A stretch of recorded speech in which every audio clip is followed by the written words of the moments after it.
இப்போ வந்து தப்பான உடலுறவுங்கிறோம்ல, அதாவது உன் மனைவிக்கு நீ உண்மையா இருக்கணும் அப்படின்றது, கணவனுக்கு உண்மையா இருக்கணும். அப்படிங்கிறது வந்து, இல்ல அப்படி இல்லாம நீ வந்து இன்னொருத்தருடைய மனைவிய பார்க்குற. அது வந்து இயற்கையானது. அது தப்பு கிடையாது. ஆனா அது இயற்கையானது. விலங்குகளா நம்மலாம் குரங்குகளா இருந்து விலங்குகளா நம்ம இன்னைக்கும் குரங்கு தான். நம்ம மனம் எனும் நோய் ஏற்பட்டதுனால தான் நம்ம மனிதராகுனோம். அப்ப நம்ம விலங்குகளாக இருக்கும்போது, மனம் என்கிற நோய் ஏற்படாத போது நம்ம விலங்குகளாக இருந்தோம். அப்ப விலங்குகளாக இருந்தபோது நம்ம வந்து இந்த மாரி குடும்ப உறவுகள்லாம் கிடையாது. கணவன், மனைவி என்கிற உறவெல்லாம் கிடையாது. அப்போ நீ உனக்கு பிடிச்சவங்கள நீ பார்க்கலாம். பிடிச்சவங்களோட உடலுறவு வச்சுக்கலாம். அதுதான் பிற ஆடு, மாடுகிட்ட அதான் இருக்கு. பிடித்தவர்களோடு உடலுறவு நாய்கிட்ட அதான் இருக்கு. அது இயற்கையான உறவு அது. கணவன், மனைவி உறவுங்கிறது வந்து ஒரு செயற்கையானது.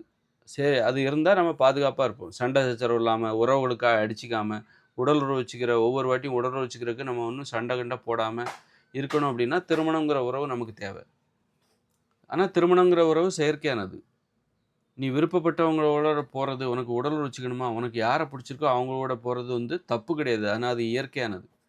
இயற்கையான உறவு அது. நம்மளுக்கு மனம்ங்கிற நோய் ஏற்படுவதற்கு முன்பு நாமெல்லாம் குரங்குகள். மனம்ங்கிற நோய் ஏற்படுவதற்கு முன்பு குரங்குகளாகிய நாம் விலங்குகளாக இருந்தோம். விலங்குகளாக வாழும்போது கணவன் மனைவி உறவு கிடையாது. திருமண உறவு கிடையாது. குடும்ப உறவு கிடையாது. உண்மையா இருக்கணுங்கிற கட்டாயம்லாம் கிடையாது. நீ விருப்பம் இருந்தா நீ யார் கூடயும் போலாம். அப்ப அத நீ மறக்கணும். இப்ப நீ மனிதரா மாறிட்ட. மனம்ங்கிற நோய் ஏற்பட்டனால இப்ப நீ மனிதராக மாறிவிட்டாய். அப்ப நீ அந்த விலங்குகளாக இருந்தல்ல, மனம்ங்கிற நோய் ஏற்படுவதற்கு முன்பு நீ விலங்குகளாக இருந்தல்ல, அப்ப கடைபிடித்து வந்த அந்த உறவ நீ இப்ப மறக்கணும். அந்த பழைய ஞாபகத்திலே இருக்காத. இப்ப நீ மனிதராயிட்ட. நீ இப்ப விலங்குகளாக இருந்த. மனம்ங்கிற நோய் ஏற்படுவதற்கு முன்பு விலங்குகளாக இருந்த. அப்ப நீ பிடிச்சவங்ககிட்ட போலாம்.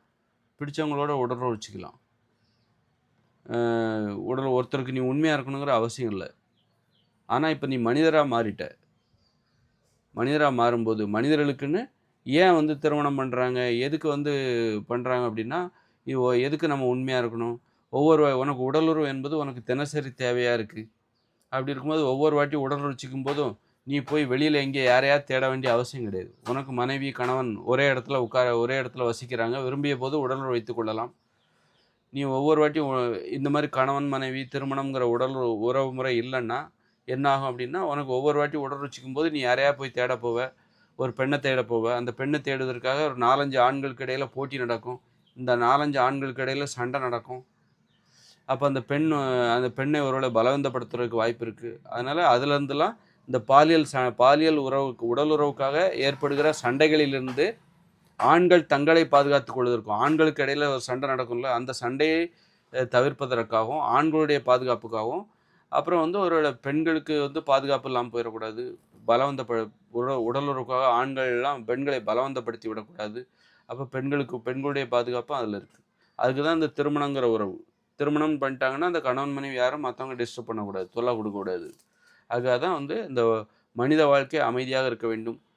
ஒரு பெண்ணிற்காக ஆண்கள் சண்டை போட்டுக் கொள்ளக்கூடாது. சண்டை போடும்போது உறவுமுறை கெட்டு போயிரும். அப்போ வந்து ஒரு பெண்ணையே பலவந்தப்படுத்திக் விடக்கூடாது. பலவந்தப்படுத்தும்போது அந்த அந்த பெண்ணிற்கும், ஆணிற்குமான உறவு, பெண்களுக்கும் ஆண்களுக்கும் இடையே உள்ள உறவு வந்து கெட்டு போயிரும்.